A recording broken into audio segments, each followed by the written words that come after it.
The life-threatening assault we faced last night is nothing less than a horrifying, despicable act of terror. For over 7 hours, Zionist aggressors hurled gas canisters, sprayed pepper spray, and threw fireworks and bricks into our encampment. They broke our barriers repeatedly, clearly in an attempt to kill our community. Campus safety left within minutes. External security the university hired for backup watched, filmed, and laughed on the side as the immediate danger inflicted upon us escalated. Law enforcement simply stood at the edge of the lawn and refused to budge as we screamed for their help. The Zionist attacks, their use of chemical weaponry, their hatred, their destruction are but a microcosm of the genocide in Gaza. The university would rather see us dead than divest. We have no pepper spray, no gas canisters, no fireworks, no aggression. All we had was our community to hold our wooden barriers. What more can we do?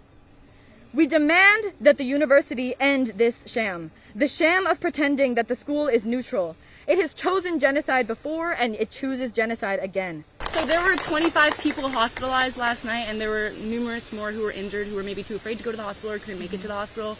And hundreds of people maced and pepper sprayed. Hundreds of people maced and pepper sprayed, and our medics were completely overrun, and we needed extra support that no one could provide us with. Only one side was standing in the all too familiar partnership of peace and pain, while the other side violently assaulted us with bags of mice, with firecrackers, with 115-pound bird scooters catapulted at our encampment.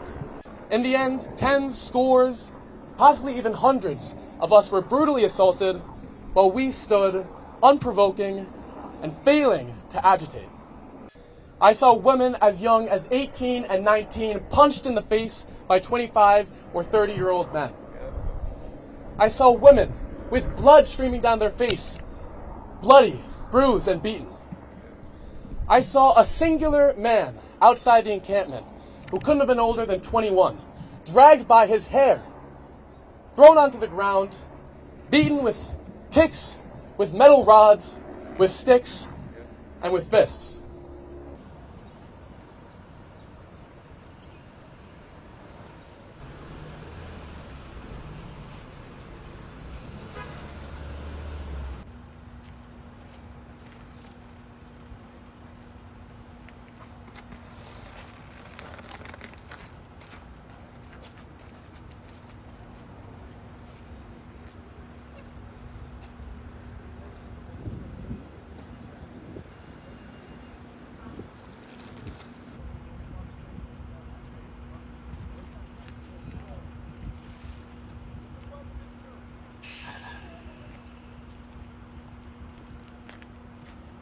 I've been covering the protests and the university's response to it for the last several days. So it's been a tiring time.